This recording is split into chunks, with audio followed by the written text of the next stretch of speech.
Hi there, this is John Wilkinson again from History Made Easier. Before World War I, the Austro-Hungarian Empire, spanning across Central and Eastern Europe, was the second largest state in Europe by land area, after Russia, and the third biggest population.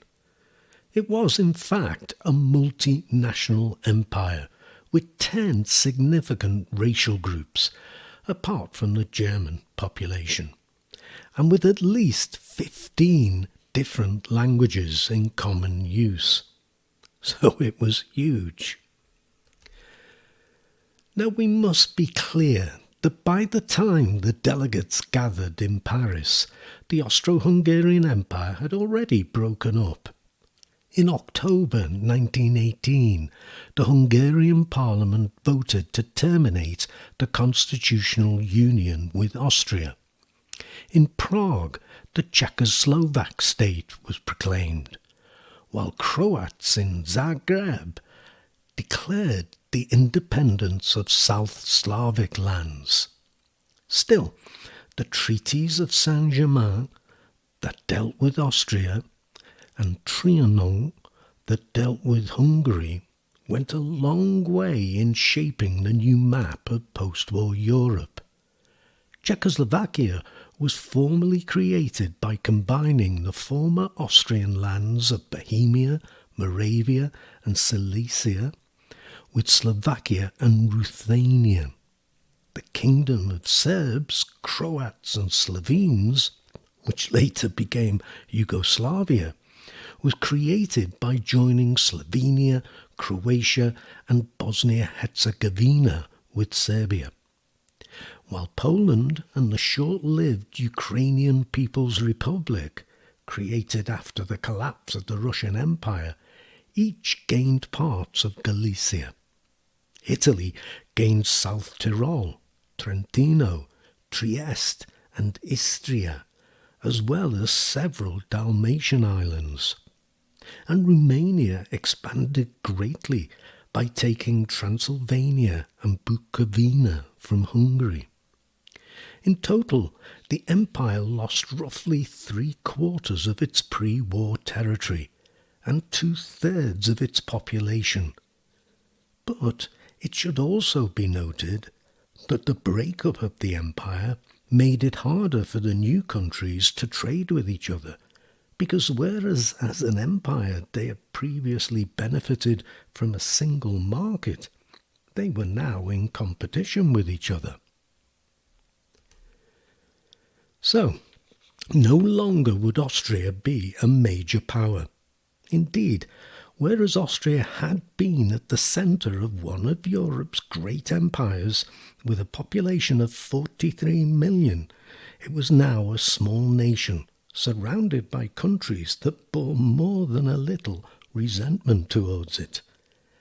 Austria was left with a population of 6.5 million, a third of whom lived in Vienna.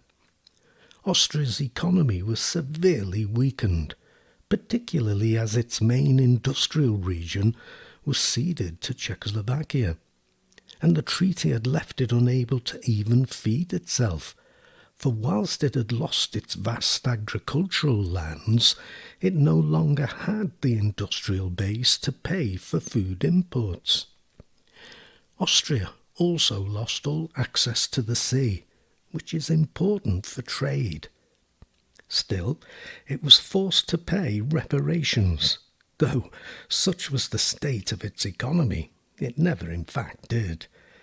And it's also important to note that the creation of the successor states carved out of the Austro-Hungarian Empire left 3 million ethnic Germans in the Sudetenland, in the newly formed Czechoslovakia, and 250,000 ethnic Germans in the South Tyrol, now part of Italy, and Austria was not allowed to join with Germany.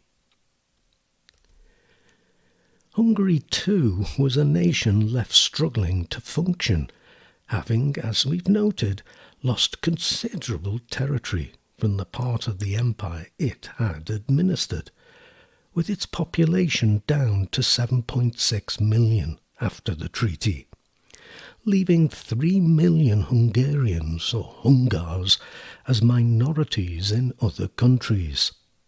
As a result, some 420,000 refugees flooded into Hungary. Again, like Austria, Hungary's industries suffered from the loss of territory, which, as well as the loss of people, meant a loss of revenue and raw materials. It too lost all access to the sea, and it too was obliged to pay reparations, though, like Austria, apart from some coal deliveries, it never did. It was, of course, nationalism in the Balkan states and the assassination of Archduke Ferdinand, heir to the Austrian throne in Sarajevo, the capital of Bosnia-Herzegovina, actually administered jointly by Austria and Hungary, that led to World War I. And Hitler, an Austrian by birth, would later join Germany with Austria, the Anschluss, demand and get at Munich the Sudeten Germans, and still march into the rest of Czechoslovakia and then Poland, leading to World War II. So, what we have looked at here was an important region both before World War I and after. So I hope you found this presentation interesting as well as useful. Don't forget, there's my website, History Made Easier, that's there to help you too.